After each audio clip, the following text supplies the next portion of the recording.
ಇವಾಗ 10 ವರ್ಷ ಬೀದರ್ ಜಿಲ್ಲೆಯ ಜನತೆಯ ಆಶೀರ್ವಾದದಿಂದ ಭಗವಂತ್ ಖೂಬಾ ಸರ್ ಅವರು ಸಂಸದರಾಗಿದ್ದಾರೆ. ನಾನು ಎಲ್ಲಾ ಪಂಚಾಯತ್ಗಳಲ್ಲಿ ಹೋಗಿದ್ದಾಗ ಇದು ಒಂದೇ ಪ್ರಶ್ನೆ ಕೇಳ್ತೀನಿ, ತಾವು ಎಷ್ಟು ಸಲ ಅವ್ರಿಗೆ ನೋಡಿದ್ದೀರಿ? ಫೋನ್ ಮೇಲೆ ಇಲ್ಲ, ಫೇಸ್ಬುಕ್ ವಾಟ್ಸ್ಆಪ್ ಅಲ್ಲಿ ಇಲ್ಲ, ಅವ್ರ ಮುಖ ಎಷ್ಟು ಸಲ ನೋಡಿದ್ದೀರಿ ಅಂತ ಕೇಳಿದಾಗ ಎಲ್ಲರೂ ಇದೇ ಹೇಳ್ತಾರೆ, ಅವ್ರು ಒಂದು ಸಲ ನಮ್ಮ ಊರಿಗೆ ಬಂದಿಲ್ಲ, ಯಾವುದೇ ಅನುದಾನ ತಂದು ಕೊಟ್ಟಿಲ್ಲ ಅಂತಾನೆ ಹೇಳ್ತಾರೆ. ಇಲ್ಲಿ ತಾವೆಲ್ಲರೂ ಕೈ ಎತ್ತಿ ಹೇಳ್ಬೇಕು, ಯಾರ್ಯಾರು ಅವ್ರ ಹೆಸರು ಅವ್ರ ಮುಖ ನೋಡಿಲ್ಲ ಕೈ ಎತ್ತಿ ಹೇಳ್ರಿ, ಅವ್ರ ಮುಖ ನೋಡಿಲ್ಲ ಅಂತ ಅನ್ನೋದು.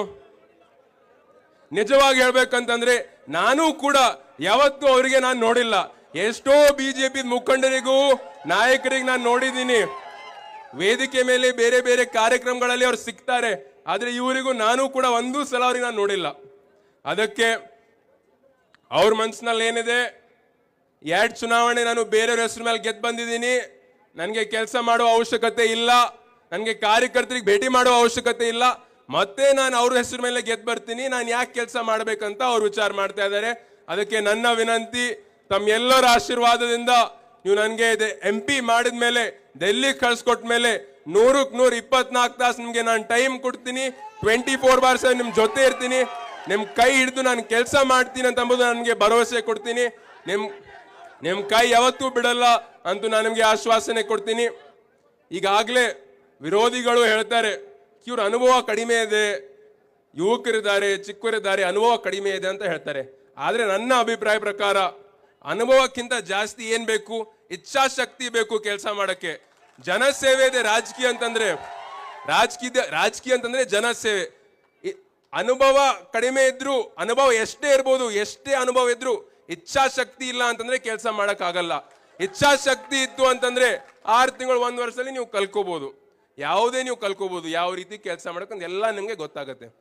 ಈಗಾಗಲೇ ನಾನು ಅವರಿಗೆ ಓಪನ್ ಚಾಲೆಂಜ್ ಮಾಡಿದ್ದೀನಿ, ತಾವು ಯಾವುದೇ ವಿಷಯ ನೀವು ತರ್ಬೋದು, ಯಾವುದೇ ವಿಷಯ ಬಗ್ಗೆ ನೀವು ಚರ್ಚೆ ಮಾಡ್ಬೋದು, ನಾನು ಡಿಬೇಟ್ಗೋಸ್ಕರ ನಾನು ರೆಡಿ ಇದ್ದೀನಿ ಅಂತ ನಾನು ಹೇಳಿದ್ದೀನಿ. ಆದ್ರೆ ನನ್ನ ಡಿಬೇಟಿಗೆ ಅವ್ರು ಇನ್ನೂ ಏನು ಚಾಲೆಂಜ್ ಎಕ್ಸೆಪ್ಟ್ ಮಾಡಿಲ್ಲ.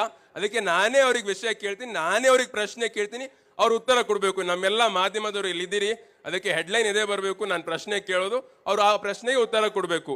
ಇವಾಗ ನಮ್ಮ ಜಿಲ್ಲೆಯಲ್ಲಿ ರೈತರು ಸಾಕಷ್ಟು ಜನ ಇನ್ಶೂರೆನ್ಸ್ ಪ್ರೀಮಿಯಂ ಕಟ್ತಾ ಇದ್ದೀರಲ್ವಾ? ಇನ್ಶೂರೆನ್ಸ್ ರೈತರಿಗೆ ಬರಬೇಕಾದ ಇನ್ಶೂರೆನ್ಸ್ ಬೆಳೆ ಹಾನಿ ಆದ್ಮೇಲೆ ಬರ್ತಾ ಇದೆಯಾ ಅಂತ ನಾನು ಪ್ರಶ್ನೆ ಕೇಳ್ತಾ ಇದ್ದೀನಿ. ಎಲ್ಲೂ ಬರ್ತಾ ಇಲ್ಲ. ಅದಕ್ಕೆ ನಾನು ಭಗವಂತ್ ಖೂಬಾ ಸರ್ ಅವ್ರಿಗೆ ಪ್ರಶ್ನೆ ಕೇಳೋದಿದೆ. 3 ದಿನಕ್ಕೆ ಒಂದ್ಸಲ ನಾನು ಬೇರೆ ಬೇರೆ ಪ್ರಶ್ನೆ ಕೇಳ್ಕೊತಾ ಹೋಗ್ತೀನಿ. ಮೊದಲನೇ ಪ್ರಶ್ನೆ, ರೈತರಿಗೆ ಬರಬೇಕಾದ ಇನ್ಶೂರೆನ್ಸ್ ಬೆಳೆ ಹಾನಿ ಆದ್ಮೇಲೆ ಯಾಕೆ ಬರ್ತಾ ಇಲ್ಲ ಅಂತ ಅವರೇ ಉತ್ತರ ಕೊಡಬೇಕು. 2019-20 ಅಂಕಿ ಅಂಶಗಳನ್ನು ನಾನು ಹೇಳ್ತೀನಿ, ಈ ವರ್ಷದಿಂದ ಇನ್ನೂ ಬಂದಿಲ್ಲ. ಅಂತ ಸಂದರ್ಭದಲ್ಲಿ ರಾಜ್ಯ ಸರ್ಕಾರದಿಂದ 85 ಕೋಟಿ ರೂಪಾಯಿ ಯೂನಿವರ್ಸಲ್ ಸೋಂಪೋ ಕಂಪನಿಗೆ ಟ್ಯಾಕ್ಸ್ ಹೋಗಿದೆ.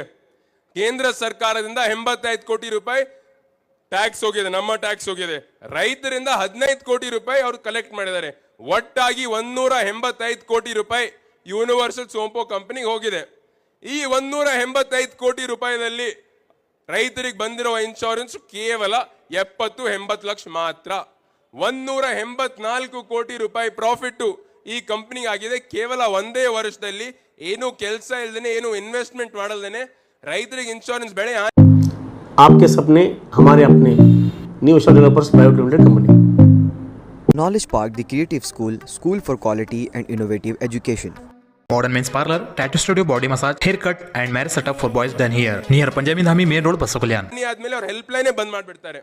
ಇಂಥ ಸಂದರ್ಭ ಇದೆ. ಇಂಥ ತಂದೆಯವರಾದ ಈಶ್ವರ್ ಖಂಡ್ರೆ ಸರ್ ಅವರು ನಮ್ಮ ಎಲ್ಲ ನಾಯಕರು ಸಾಕಷ್ಟು ಸಲ ಈ ಧ್ವನಿ ಎತ್ತಿದ್ದಾರೆ. ಅದಕ್ಕೆ ನಾನು ನಿಮ್ಗೆ ಆಶ್ವಾಸನೆ ಕೊಡ್ತೀನಿ, ನೀವು ನನಗೆ ಆಯ್ಕೆ ಮಾಡಿದ್ಮೇಲೆ ನಿಮ್ಮ ಧ್ವನಿಯಾಗಿ ನಾನು ದೆಹಲಿಯ ಸಂಸತ್ನಲ್ಲಿ ಎತ್ತು ರೈತರಿಗೆ ಬರಬೇಕಾದ ಇನ್ಶೂರೆನ್ಸ್ ನಾವು ಕೊಡಿಸ್ತೀವಿ ಅಂತ ನನಗೆ ಹೇಳ್ತೀನಿ. ಇನ್ನೂ ಸಾಕಷ್ಟು ಸಮಸ್ಯೆಗಳಿದಾವೆ ಜಿಲ್ಲೆಯಲ್ಲಿ. ಯುವಕರಿಗೆ ಉದ್ಯೋಗ ಇಲ್ಲ. ದಿವಸ 20-25 ಯುವಕರು ಬಂದು ಭೇಟಿ ಮಾಡಿ ನಂದು BA ಆಗಿದೆ, BCom ಆಗಿದೆ, BSc ಆಗಿದೆ, ನೀವು ನಮಗೆ ಜಾಬ್ ಇಸ್ಕೊಡ್ರಿ ಅಂತ ಕೇಳ್ತಾರೆ. ಅದಕ್ಕೆ ನಾನು ನಿಮಗೆ ಭರವಸೆ ಕೊಡ್ತೀನಿ, ನೀವು ನನಗೆ ಸಂಸದ ಮಾಡಿದ ಮೇಲೆ 100ಕ್ಕೆ 100 ಜಿಲ್ಲೆಗೆ ಒಂದು IT ಕಂಪನಿ, ಒಂದು ಫ್ಯಾಕ್ಟರಿ ತಂದು ಮಿನಿಮಮ್ 2 ವರ್ಷ ಉದ್ಯೋಗ ನಾವು ಕೊಡಿಸ್ತೀವಿ. ಇನ್ನೊಂದು ರೈತರಿಗೆ ಸಮಸ್ಯೆ ಆಗ್ತಾ ಇರೋದು ಕರೆಂಟಿನ ಸಮಸ್ಯೆ ಆಗ್ತಾ ಇದೆ. ನಿರಂತರ ಜ್ಯೋತಿ ಮುಖಾಂತರ ಏನು 7 ಗಂಟೆ ಕರೆಂಟ್ ಸಿಗುತ್ತೆ ರೈತರಿಗೆ, 9 ಗಂಟೆಯಿಂದ 4 ಗಂಟೆವರೆಗೆ. ಅದರಲ್ಲೂ ಕೂಡ 1 ತಾಸು 2 ತಾಸು ಕಟ್ ಆಗ್ತಾ ಇರುತ್ತೆ. ಅದಕ್ಕೆ ಜಿಲ್ಲೆಯಲ್ಲಿ ಒಂದು ಸೋಲಾರ್ ಪಾರ್ಕ್ ನಿರ್ಮಾಣ ಮಾಡಿ ರೈತರಿಗೆ ಬರಬೇಕಾದ current uninterrupted current, continuous current ನಾವು ಕೊಟ್ಟೇ ಕೊಡ್ತೀವಿ ಅಂತ ಕೂಡ ನಾನು ನಿಮಗೆ ಆಶ್ವಾಸನೆ ಕೊಡ್ತೀನಿ. ಸಾಕಷ್ಟು ಹಳ್ಳಿಗಳಲ್ಲಿ ಇನ್ನೂ ನೀರಿನ ಸಮಸ್ಯೆ ಜಾಸ್ತಿ ಇದೆ. ಅದಕ್ಕೆ ಯಾರ್ಯಾರಿಗೆ ಯಾವ್ಯಾವ ಹಳ್ಳಿಗಳಲ್ಲಿ ನೀರಿನ ಸಮಸ್ಯೆ ಇದೆ, ಶುದ್ಧ ಕುಡಿಯುವ ನೀರಿನ ಸಮಸ್ಯೆ ಇದೆ, ನಾವು ಮಾಡೇ ಮಾಡ್ತೀವಿ, ಅದು ದೂರ ಮಾಡೇ ಮಾಡ್ತೀವಿ ಅಂತಂಬುದು ನಾನು ನಿಮಗೆ ಹೇಳಕ್ ಬಯಸ್ತೇನೆ. ಇವಾಗ ಮನ್ರೇಗಾ ಉದ್ಯೋಗ ಖಾತ್ರಿ ತಂದಿರೋ ಪಕ್ಷ ಯಾವುದು? ನಮ್ಮ ಕಾಂಗ್ರೆಸ್ ಸರ್ಕಾರ ಉದ್ಯೋಗ ಖಾತ್ರಿ ಸ್ಕೀಮ್ ತಂದಿದೆ. ಉದ್ಯೋಗ ಖಾತ್ರಿ ಇಲ್ಲ ಅಂತಂದ್ರೆ ಪಂಚಾಯತ್ಗಳಲ್ಲಿ ಯಾವ ರೀತಿ ಚುನಾವಣೆ ನಡೀತವೆ, ಅಧ್ಯಕ್ಷಗೋಸ್ಕರ ಬೇರೆ ಬೇರೆ ಸದಸ್ಯರಿಗೋಸ್ಕರ, ಅದು ಆಯ್ತಿತ್ತೇನು? ಆ ರೀತಿ ಚುನಾವಣೆ ಅವ್ರ ಕೆಲಸ ಮಾಡ್ತಿರೋ ಉದ್ಯೋಗ ಖಾತ್ರಿ ಇಲ್ದೇನೆ ಕೆಲಸ ಆಯ್ತಿತ್ತೇನು? ಕೆಲಸ ಆಗೋದು ಪಂಚಾಯತ್ಗಳಲ್ಲಿ ಉದ್ಯೋಗ ಖಾತ್ರಿಯಿಂದನೇ ಆಗ್ತಾ ಇದೆ. ಮತ್ತೆ ನಮ್ಮ ಪಕ್ಷದ ವತಿಯಿಂದ ನಾವು ಏನ್ ಗ್ಯಾರಂಟಿ ಕೊಡ್ತಾ ಇದೀವಿ ಅಂತಂದ್ರೆ, ಇವಾಗ 349 ರೂಪಾಯಿ ಏನ್ ಸಿಗ್ತಾ ಇದೆ ಅದಕ್ಕೆ ನಾವು 400 ರೂಪಾಯಿ ಮಾಡ್ಕೊಡ್ತೀವಿ ಅಂತ ಅನ್ನೋದು ನಾವು ನಮ್ಮ ಪಕ್ಷದ ವತಿಯಿಂದ ಗ್ಯಾರಂಟಿ ಕೊಡ್ತಾ ಇದೀವಿ. ಇವಾಗ 5 ವರ್ಷ ಏನೇನು ನಮ್ಮ ಪಕ್ಷದ ವತಿಯಿಂದ ನಾವು ಗ್ಯಾರಂಟಿ ಕೊಟ್ಟಿದೀವಿ, ಎಲ್ಲಾ ಗ್ಯಾರಂಟಿ ಕೂಡ ಲಾಗೂ ಆಗಿದಾವೆ. ಎಲ್ಲ ನಮ್ಮ ತಾಯಂದಿರಿಗೆ ಸಿಗ್ತಾ ಇದೆ. ಅದಕ್ಕೆ ನಾವು ನುಡಿದಂತೆ ನಾವು ನಡೆದಿದ್ದೀವಿ. ಹಿಂದೇನು ನಾವು ಕೆಲಸ ಮಾಡ್ತಾ ಬಂದ್ವಿ, ಮುಂದೇನು ನಾವು ಕೆಲಸ ಮಾಡ್ತೀವಿ. ವೇದಿಕೆ ಮೇಲೆ ಉಪಸ್ಥಿತರಿರುವ ಎಲ್ಲ ನಾಯಕರ ಆಶೀರ್ವಾದ, ಇಲ್ಲಿ ಉಪಸ್ಥಿತಿರುವ ಎಲ್ಲ ನಮ್ಮ ಪಕ್ಷದ ಮುಖಂಡರು, ಕಾರ್ಯಕರ್ತರು, ಬೀದರ್ ಜಿಲ್ಲೆಯ ಜನತೆಯ ಆಶೀರ್ವಾದ ನನ್ನ ಮೇಲೆ ಇದೆ ಅಂತ ನನಗೆ 100ಕ್ಕೆ 100 ನನಗೆ ಗೊತ್ತಿದೆ. ಇವಾಗ एक ही बात मैं बोलता हूं, मैं ऐसे काम करूंगा, मैं बीदर का नाम 100ಕ್ಕೆ 100 मैं रोशन करूंगा. कभी भी ऐसे काम नहीं करूंगा कि आपके सर झुकना पड़ेगा. ऐसे काम करूंगा कि आप सर उठाकर गर्व से बोल सकते हो कि सागर खंडरे हमारे एमपी है बोलकर.